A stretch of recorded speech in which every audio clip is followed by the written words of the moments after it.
Yun. Good morning, good morning, good morning, good morning mga kamangs. Welcome back po sa aking YTC.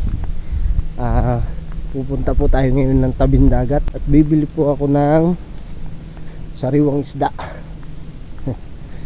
Itingin po ako ng kung anong mga nahuhuli nilang isda. Tayo po ay bibili. Sana makabili uli ako ng sariwa. Tara, samahan nyo ako mga kamangs. At yun nga mga kamangs, nandito na tayo sa tabing dagat. At simpo pong mayroon na tayong nakitang patabing bangka. At tamang-tama po ang ating dating. At sana naman po ay may huli. At nang tayo makabili na, makaahon agad sa bundok. Layo-layo pang ating lalakarin. At sa aking paglalakad ho, ako'y nakatisod na rin. Ay, ano ba rin? Sigay, ay sihinga. Sa amin ho, ari baka-baka. Ewan ko sa inyo. Anong tawag sa inyo? Patari na nga ho, bibili na ho tayo ng isda. Atin muna hong tingnan kung anong huli. Tusilipin na rin isang timba. Ay tulingan lapad at saka tulingan ilaw. Ang nahuli ni kuya. Ay bibili ho tayo nito. Bibili ho tayo ng 1 kilo.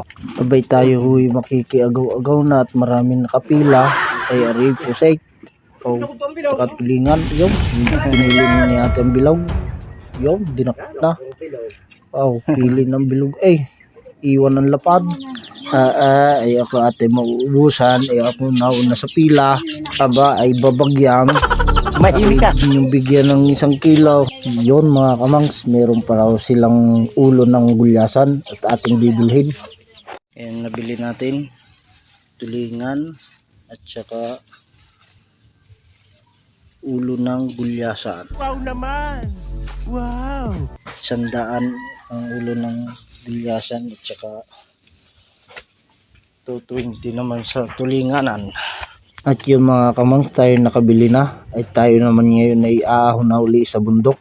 At bumili na ako ng mga ricado. Ayan ang kangkong at saka sibuyas, luya. At isisigang po natin ang gulyasan. At ito na mga kamangs, ready to fight na ang ating paksiw na tulingan. Kumpleto na sa ricado, may luya, sibuyas, bawang, paminta at saka asin, bitsin. Yan, lulutuin na lang ho yan. At ari naman po ang ating isisigang. Yan po ay sinamahan natin ng 2 tulingan at baka yan ho ay kulangin. Ari ho ang ricado niyan, sibuyas, kamatis, bawang, luya. At wag na ho kayo maghahanap ng siling haba at saka labanos. At yun ho hindi naman ho kinakain, ay nasasayang lang ang pambili. At karamihan ho ay nandula sa pakainan ng aso. At ito na mga kamangs, unahin po muna natin ang ricado. Pakukulan po muna natin yan. At atin pong titimplahan na rin para po may lasa na bago po natin ilagay ang isda. Yan po. Ganyan po ang aking pagluluto mga kamangs. Inuuna po muna mga ricado at tinitimplahan. Para pag kumulo na ho yan at luto na, saka po ilalagay natin ang isda. Ayan, nilagyan po natin ng asin. Okay. At lalagay po tayo ng konting bitsin. Kunti lang ho, baka yan naman nakakakalbureng. Yan, atin po pakukuluan muna yan bago po natin ilagay ang isda. Lagyan po natin ng paminta. Kahit damihan na po ang paminta at mas maganda yung marami para paghigop ay sagad sa panga ang anghang. Wari ko sipol. At kumulo na nga po ang ating ricado mga kamangs. Yan po ay ating titikman muna kung anong lasa. At kung okay naman na po ang lasa, ay pwede na po natin ilagay ang ating isda. Ayan. At pagkulo nga mga kamangs, pwede na natin ilagay ang kangkong. At isusunod po natin ang dahon ng kangkong mga kamangs bago po ang sinigang. Meron po nagluluto mga kamangs, inuuna ang sinigang bago po ang dahon ng kangkong. Ang nangyayari po ay kumukunat po ang ating kangkong. Pag yan po ang nauuna mga kamangs, dapat po ang ating unahin ay kangkong bago po ang sinigang. Para hindi po yan kumunat. Okay. At yun nga mga kamangs, luto na ang kangkong. Pwede na natin ilagay ang sinigang. Ayan na.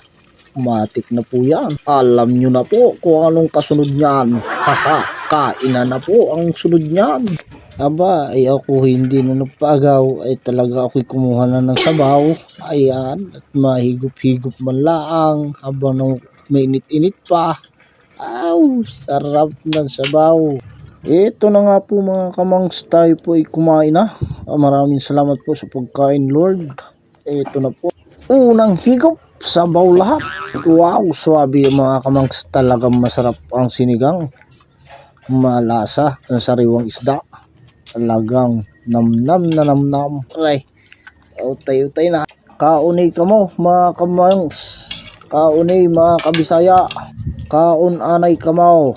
At kung ngayon lang po kayo napadpad sa aking YouTube channel mga kamangs, paki-subscribe naman po at pakalimbang na rin po ng notification bell at i-like at i-share na rin po ninyo ang aking video. Maraming salamat po mga kamangs. Ingat po kayo palagi. God bless.